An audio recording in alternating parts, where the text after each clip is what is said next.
Qu'est-ce qui vous vient à l'esprit quand vous entendez le mot « Église » ?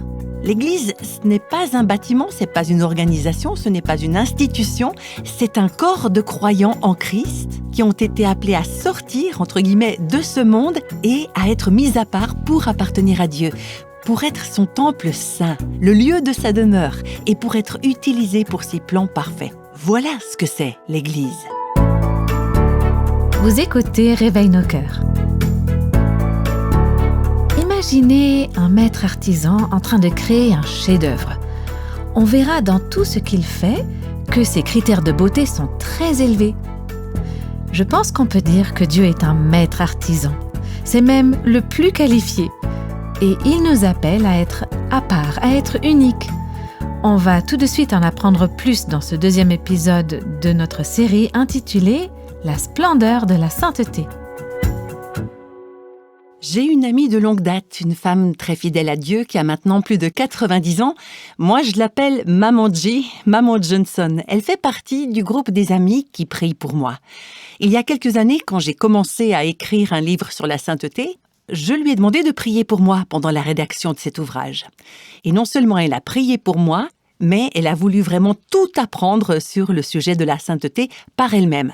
Donc, à plus de 90 ans, elle a décidé de méditer sur chaque référence biblique qu'elle pouvait trouver en rapport avec la sainteté. Et à un moment donné, avant même d'avoir lu un seul mot de ce que j'avais rédigé, elle m'a écrit pour me dire « Ton livre est déjà en train d'œuvrer dans ma vie. Je n'ai pas de mots pour exprimer la joie extrême et la force spirituelle que j'ai trouvée en m'arrêtant pour méditer et me concentrer chaque fois que je lis le mot « saint ». C'est incroyable !» Et puis elle dit, j'aime beaucoup cette phrase, « Je suis sur le qui-vive, avide d'en apprendre toujours plus quand je lis et quand j'entends cette combinaison de 5 lettres, S-A-I-N-T. » Voilà donc une femme qui marche avec le Seigneur depuis près d'un siècle, qui a reçu un excellent enseignement biblique pendant de nombreuses années, qui connaît la parole de Dieu et qui pourtant, alors qu'elle approche de la fin de son temps ici sur Terre, s'est mise à considérer la sainteté avec un regard tout neuf. Et je me pose la question, est-ce qu'il existe une meilleure préparation pour ce jour où elle entrera enfin dans la sainte présence de Dieu ? Je me demande quelle source de délices et de joie, vous et moi, on pourrait découvrir si on pouvait voir la sainteté comme Maman G. Vous avez peut-être chez vous de la vaisselle spéciale que vous avez reçue en cadeau de mariage, par exemple, ou peut-être quelque chose qui appartenait à votre grand-mère et qui vous a été transmis comme un héritage familial, quelque chose que vous n'utilisez pas tous les jours. Ce n'est pas de la vaisselle ordinaire, c'est pour un usage spécial. C'est celle que vous sortez quand vous avez des invités pour des occasions spéciales. Le mot « saint » dont on parle dans cette série, il concerne quelque chose de spécial. C'est quelque chose qui est mis à part. En fait, le mot traduit par « saint » dans les Écritures, il vient d'un mot racine qui signifie « séparer »,« couper ». C'est un mot qui signifie « être différent »,« être distinct »,« être mis à part ». C'est quelque chose qui est sacré, ce n'est pas commun, c'est pur et c'est mis à part. C'est une des significations principales du mot « sainteté ». C'est être mis à part pour un usage spécial, pas pour un usage quotidien, ordinaire, mais pour un usage spécial. Et tout au long des Écritures, on voit que Dieu a mis à part certaines choses. Des objets, des personnes, des lieux, pour lui-même, pour son usage. Ces choses étaient consacrées pour que Dieu puisse les utiliser. Elles ne devaient pas être utilisées à des fins ordinaires ou quotidiennes, elles étaient saintes, mises à part. Ainsi, Dieu dit à Moïse dans le livre de l'Exode, « L'endroit où tu te tiens est une terre sainte. » Donc c'est spécial, c'est mis à part. Autre exemple, Dieu a mis à part un jour de la semaine et il l'a appelé sabbat, un jour saint. Dieu a donné des instructions à son peuple pour que la première partie de leur revenu soit mise à part comme une dîme sainte. Dans le tabernacle et puis plus tard dans le temple, Dieu a mis à part une pièce où il rencontrerait son peuple. Et comment il l'a appelée cette pièce ? Le lieu saint. Les prêtres qui servaient dans cette pièce devaient être des prêtres saints. Ils étaient mis à part pour Dieu et ils devaient porter des vêtements saints. Dieu accomplit également son plan dans notre monde par le biais de personnes qui sont mises à part, qui sont saintes. Ce que je veux dire par là, c'est que dans l'Ancien Testament, la nation d'Israël a été mise à part par Dieu pour être une nation sainte. Alors ça ne veut pas dire que leur comportement était plus sain que celui des Philistins, des Ammonites ou des Moabites, ou qu'ils étaient moralement plus droits que ces personnes ou ces peuples qui n'étaient pas mis à part. Dieu les appelait saints parce qu'il les avait mis à part des autres nations, et avec cette distinction et ce privilège, venait l'obligation de mener une vie sainte. Les Israélites étaient mis à part par Dieu, et ils étaient mis à part pour Dieu. Dans le Lévitique, chapitre 20, Dieu dit « Je vous ai séparés des autres peuples afin que vous m'apparteniez ». C'est un petit peu l'image d'une maman qui montre son enfant pendant un match de foot ou de basket et qui dit « C'est mon fils, il est à moi, c'est ma possession, entre guillemets, il m'appartient ». Elle est fière du fait qu'il soit son fils, c'est une relation spéciale. Et ainsi, Dieu a dit « Je vous ai séparés des autres peuples, je vous ai mis à part pour que vous m'apparteniez ». Nous sommes mis à part pour Dieu. Deutéronome 7 nous dit « Tu es un peuple saint pour l'Éternel ton Dieu ». L'Éternel, ton Dieu, t'a choisi pour que tu sois un peuple qui lui appartienne parmi tous les peuples qui sont à la surface de la terre. Quel privilège! Est-ce que vous voyez ici la splendeur de la sainteté? La beauté de la sainteté? C'est pas une restriction, c'est un privilège d'être mis à part pour Dieu en tant que possession précieuse. C'est un privilège qu'il puisse nous choisir.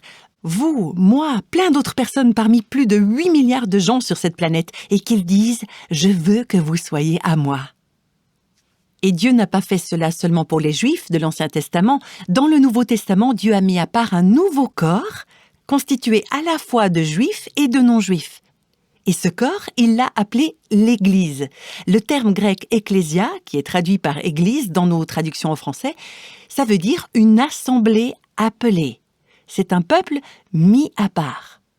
L'Église, ce n'est pas un bâtiment, ce n'est pas une organisation, ce n'est pas une institution, c'est un corps de croyants en Christ qui ont été appelés à sortir, entre guillemets, de ce monde et à être mis à part pour appartenir à Dieu, pour être son temple saint, le lieu de sa demeure, et pour être utilisé pour ses plans parfaits.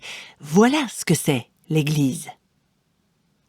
Et donc Dieu dit, dans 2 Corinthiens chapitre 6, « Je serai leur Dieu, et ils seront mon peuple.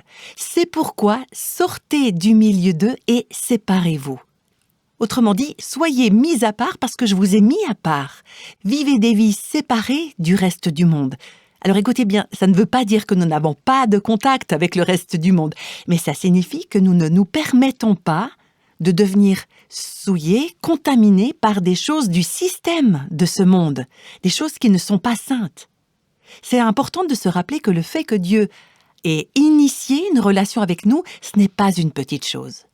On a tendance à prendre ça pour acquis, surtout si on a grandi dans les milieux chrétiens, mais non, cette relation mise à part, c'est un peu ce qu'on voit dans les yeux d'un marié qui est debout à l'autel et qui regarde dans les yeux de sa jeune épouse et qui lui promet de se donner à elle et de la prendre pour sienne. Qu'est-ce qu'il lui dit à son épouse, en substance? Il lui dit « Je t'aime, je t'ai mise à part de toutes les autres femmes de cette planète pour être mienne. Tu es spéciale. » Et elle voit pas ça comme une obligation à ce moment-là. Certes, il y a des obligations qui en découlent, mais elle voit ça comme un privilège inestimable. Elle est prête à se donner volontairement, librement, de tout son cœur, à cet homme qui l'a mise à part pour être sienne. Et quand elle accepte cet engagement, elle entre dans une relation exclusive. Elle accepte d'être mise à part de tous les autres hommes. À partir de ce moment-là, en quelque sorte, elle n'est plus libre. Elle n'est plus libre de sortir avec d'autres hommes, ni d'avoir une relation intime avec eux, ni de mener une vie indépendante de son mari. Elle est devenue une avec cet homme qui l'a mise à part pour lui appartenir. Mais en renonçant à ses libertés, elle accueille les privilèges, les bénédictions et les responsabilités et les obligations du mariage. Je suis tellement reconnaissante d'avoir grandi dans une famille où régnait la joie et la bénédiction d'être mise à part pour Dieu. Je me souviens que mes parents nous faisaient comprendre que lorsqu'il y avait des choses qu'on ne pouvait pas faire, alors que tous les autres autour de nous le faisaient, et nous on s'en plaignait, alors il nous disait « Vous n'appartenez pas à tout le monde, vous appartenez à Dieu, vous avez été mis à part pour son service. » Et moi j'ai appris très tôt que être mis à part pour Dieu, ce n'est pas une punition. Ce n'est pas comme si Dieu essayait de nous priver ou de nous condamner à un style de vie sans joie, sans éclat, ce qui est souvent l'idée que les gens se font du christianisme. Être mis à part pour Dieu, c'est un privilège inestimable. C'est un appel à appartenir à Dieu, à être chéri par lui, à entrer dans une relation d'amour intime avec lui. Et vous savez, c'est un appel à s'intégrer dans le grand projet de rédemption de Dieu, ce plan éternel qu'il a pour cet univers. C'est un appel à vivre les joies et les objectifs fabuleux pour lesquels nous avons été créés. Être appelé à être saint, à être mis à part pour Dieu, c'est un appel à être libéré de tout ce qui détruit notre vrai et ultime bonheur. C'est un appel à être comme Jésus. Qu'est-ce qui nous est dit dans la lettre aux Hébreux, chapitre 7 ? Le Seigneur Jésus était saint, il était innocent, il était sans tache, il était mis à part des pécheurs. Alors Jésus, il aimait les pécheurs, il partageait des repas avec eux, mais il n'a jamais permis que sa vie soit contaminée par la corruption du péché. Il était séparé du monde, séparé du péché, mis à part pour Dieu et mis à part pour la justice. Et quand on est appelé à être saint, on est appelé à être mis à part, tout comme Jésus. Mis à part de ce monde et mis à part pour appartenir à un Dieu saint. J'ai un ami dont les parents âgés ont dû récemment quitter la maison où ils avaient vécu pendant plus de 50 ans. Et il a passé un mois entier à trier toutes les affaires accumulées par ses parents. Son père, c'était visiblement quelqu'un qui gardait tout. Correspondance, données financières, coupures de presse, photos, etc., etc. Alors, cet ami a gardé plus de 70 cartons et tout le reste, destiné à être jeté, a rempli 4 énormes bennes à ordures. Et quand il m'a raconté cette expérience, il m'a dit que c'était comme un enregistrement complet de la vie de ses parents qu'il avait parcouru pendant tout ce mois. Et à la fin, il y a une chose qui est ressortie aux yeux de leur fils à propos de ses parents. Il a dit qu'il n'y avait pas une seule chose parmi toutes leurs affaires qui était en contradiction avec leur profession de foi dans leur relation avec Christ. Alors je me permets de vous poser cette question. Comment ça serait pour vous si quelqu'un passait en revue les traces de toute votre vie, toutes vos possessions, vos livres, vos magazines, vos collections de CD, de DVD, vos chèques, vos déclarations fiscales, votre journal, vos agendas, vos factures de téléphone, votre correspondance, les anciens emails que vous pensiez avoir supprimés, un relevé de toutes vos activités sur Internet ? Et si cette personne pouvait aussi revoir, quelque part un peu comme en caméra cachée, toutes les décisions que vous avez prises quand vous pensiez que personne ne vous regardait ? Et on peut ajouter à ça un script de votre vie intérieure, c'est-à-dire vos pensées, vos attitudes, vos motivations secrètes. Le fait est qu'en fin de compte, toutes choses seront exposées devant Dieu. Qu'elles soient bonnes ou mauvaises, tout ça sera mis en lumière, dans la lumière du scanner de la sainteté de Dieu. Non seulement ça arrivera, mais ça se produit déjà. On peut le lire dans Proverbes, « Les yeux de l'Éternel sont partout, observant les méchants autant que les bons. » Et l'apôtre Pierre, parmi d'autres auteurs des Écritures, dit aux enfants de Dieu « Soyez saints dans toute votre conduite. » Ça veut dire que la sainteté doit caractériser chaque domaine de notre vie. Charles Spurgeon, ce célèbre pasteur du XIXe siècle, était quelqu'un qui avait une passion pour la sainteté. Et il disait « Nos vies doivent être telles que des observateurs puissent jeter un coup d'œil à l'intérieur et ne rien voir à reprocher. » Et vous voyez, nous sommes assez doués pour afficher une façade très sainte quand on va à l'église ou qu'on se trouve avec des gens qu'on veut impressionner. Mais Dieu, il voit tout, il sait tout. L'appel à la sainteté, ça consiste à vivre une vie ouverte à l'examen et à l'évaluation tout le temps. Ça veut dire évaluer chaque aspect de notre style de vie, de notre comportement, à la lumière de la sainteté de Dieu et de ce qui lui plaît. Donc la sainteté touche à nos motivations. Pourquoi est-ce qu'on fait ce qu'on fait ? Est-ce qu'on est motivé par un désir secret d'impressionner les autres? La sainteté concerne nos valeurs, ce que nous aimons vraiment, si nos affections sont tournées vers les choses qui viennent du ciel ou les choses terrestres. La sainteté concerne notre attitude. Comment est-ce qu'on réagit sous pression? Et la sainteté touche aussi à notre vie mentale. À quoi est-ce qu'on pense? Quelles sont les pensées secrètes qui se déroulent dans notre esprit? Ça concerne aussi les paroles que nous prononçons. Ça touche à nos relations, à la manière dont on se comporte avec notre famille, avec nos collègues, avec les personnes du sexe opposé, avec les gens qui ne sont pas d'accord avec nous. La sainteté, elle touche à notre conduite, nos habitudes, notre éthique de travail, la manière dont on s'habille, ce qu'on mange, ce qu'on boit, comment on utilise le temps libre. Ça touche à tout ce qu'on fait pour se divertir. La musique qu'on écoute, les livres, les magazines qu'on lit, les films, ce qu'on regarde à la télévision, les vidéos. Je me souviens que quelqu'un m'avait donné une vidéo d'un film dont on m'avait dit que c'était une histoire très touchante, mais on m'avait aussi averti que ce film contenait beaucoup de vulgarité. J'avais jamais ressenti le besoin de la regarder, donc il est resté longtemps dans mon placard. Mais un soir, je suis rentrée à la maison, j'étais épuisée après une longue journée de travail, et tout ce que je voulais faire, c'était me détendre. Et puis j'ai sorti cette vidéo, je l'avais dans la main pendant 1 minute ou 2, et puis je me suis débattue avec ma conscience, parce que à l'époque, j'étais en train de préparer un nouveau message sur le thème de la sainteté. Mais d'après ce que j'avais entendu à propos de ce film, je savais qu'il ne respectait pas le standard de Philippiens 4 au verset 8, « Tout ce qui est pur soit l'objet de vos pensées ». Donc je savais dans mon cœur que cette vidéo allait comme polluer mon esprit. Mais à ce moment-là, je voulais ce que je voulais, c'est-à-dire satisfaire mon envie plus que je ne voulais plaire au Seigneur. Alors j'ai ignoré les incitations du Saint-Esprit, j'ai mis cette vidéo dans le lecteur et, comme on me l'avait dit, il y avait beaucoup de vulgarité. Et environ 20 minutes après le début du film, le téléphone a sonné. C'était le responsable d'une grande organisation chrétienne qui me rappelait, parce que je l'avais contacté plus tôt dans la journée. Et quand j'ai entendu la voix de cet homme à l'autre bout du fil, mon cœur a fait un bond, c'était comme si Dieu était entré dans la pièce. Alors bien sûr, Dieu était là, il avait été tout le long, pas seulement quand cet appel est arrivé, mais j'ai vraiment pris ça comme si c'était Dieu qui avait envoyé cette interruption par miséricorde pour venir à la rescousse. Après avoir raccroché, j'ai donc retiré la vidéo du lecteur et finalement, je l'ai mise à la poubelle. Je me suis dit, il n'y a vraiment aucune bonne raison de garder ce film dans mon placard. Mais à ce moment-là, je me suis sentie comme une hypocrite. Parce qu'en fait, j'étais seule. Personne d'autre n'aurait jamais vu ou su. Mais j'étais là, dans cette période où je préparais ce message sur la sainteté, donc je mettais les autres au défi d'adopter un standard de pureté, de sainteté absolue, mais dans l'intimité de mes 4 murs, je me laissais aller à me divertir avec quelque chose de vulgaire. Et on ne peut pas laisser de telles choses entrer dans notre esprit et dans notre cœur sans en être affecté. C'est ce que nous dit ce verset de Philippiens. Pensez aux choses qui sont pures. Et pour moi, c'était impossible de considérer cette vidéo comme pure.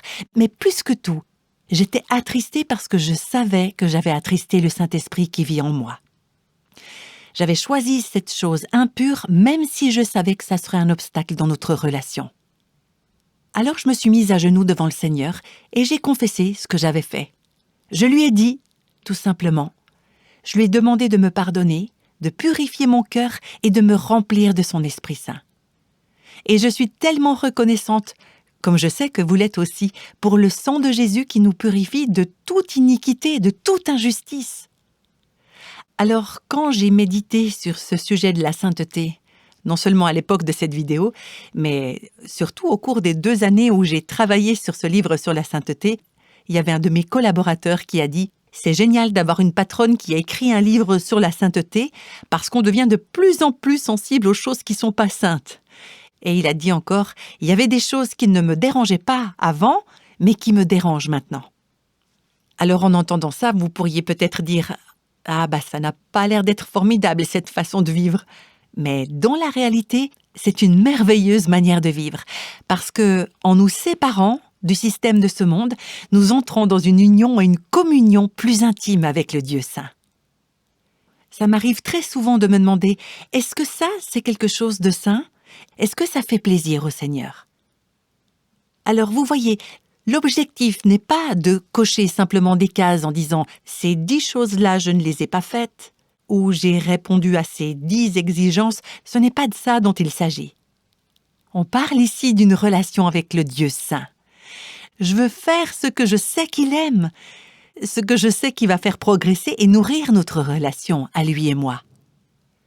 Je suis tellement reconnaissante que Dieu ne nous demande pas de simplement serrer les dents, de prendre des résolutions en disant « je vais être sainte ».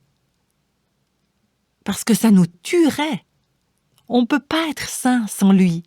Celui qui nous appelle à être saint est lui-même saint. Dieu n'est pas seulement le standard, la norme de la sainteté, il est aussi la source de toute véritable sainteté. Ce Dieu saint, il vit en moi, il vit en vous. Nous sommes ses enfants. Et c'est sa grâce qui nous donnera le désir et le pouvoir d'être purs, d'être saints, de l'intérieur comme de l'extérieur. Nous sommes rendus saints par sa puissance, par sa grâce, par sa sainteté, sa vie en nous. Alors permettez-moi de vous poser la question, à vous comme je me la pose à moi, est-ce que ma conduite est irréprochable? Est-ce qu'elle est au-dessus de tout reproche dans tous les domaines de ma vie? Comprenez-moi bien, ce n'est pas selon les normes du monde, mais selon la norme de la parole de Dieu et de sa sainteté. Et si on ne passe pas de temps dans la parole de Dieu, on n'a aucun moyen de la connaître, cette norme. Voilà pourquoi il faut qu'on s'immerge dans cette parole, plutôt que de remplir notre esprit par des divertissements sans fin, des vidéos, des films, ce qu'on voit à la télé ou tout ce qu'on voit sur nos téléphones portables. Tout ce qui nous donne une façon de penser du monde. Il faut que notre esprit soit comme saturé de la parole de Dieu pour pouvoir en venir à aimer et à connaître ce qui est véritablement saint. Est-ce qu'il y a quelque chose dans notre vie qui ne pourrait pas affronter la lumière du regard de Dieu? Quand cette lumière, comme un soleil, comme une sorte de projecteur de la sainteté de Dieu, s'allume, est-ce qu'il y a quelque chose qui ne résisterait pas à cette lumière dans nos attitudes, nos habitudes, nos pratiques? Il y a des choses comme ça dans la vie de chacun et chacune d'entre nous. Il y a beaucoup de choses comme ça dans nos vies.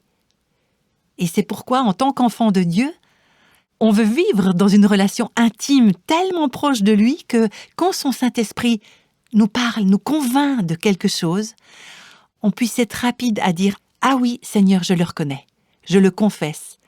Confesser, c'est simplement s'accorder avec Dieu sur ce que la lumière a révélé dans notre cœur. Donc il ne s'agit pas de se défendre, de rationaliser, de mettre un couvercle sur le sujet, de blâmer quelqu'un d'autre ou de se blâmer soi-même, mais simplement d'accepter la vérité avec Dieu. Et lui dire « Oui, Seigneur, fais de ma vie ce que tu veux. Purifie-moi, lave-moi, sanctifie-moi. Je veux avoir des mains pures et un cœur pur. Seigneur, j'aimerais être sainte à tous égards. » Et je crois que c'est la prière qui doit habiter nos cœurs en tant qu'enfants de Dieu.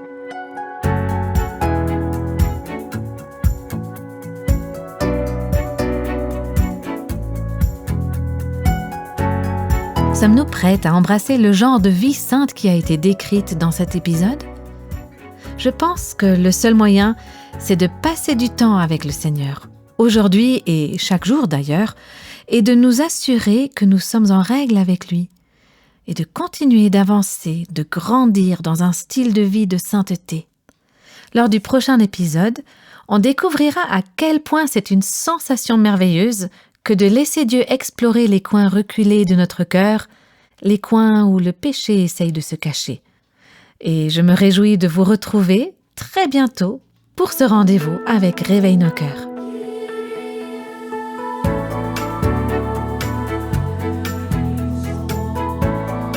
Tous les extraits de la Bible sont tirés de la version second 21. Réveille nos cœurs est le ministère francophone de Revive Our Hearts avec Nancy DeMoss-Wolgemuth.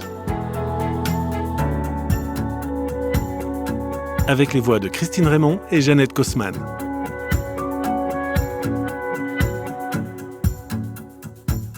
Quelle que soit la saison de votre vie, Réveille nos cœurs vous encourage à trouver la liberté, la plénitude et à porter du fruit en Christ.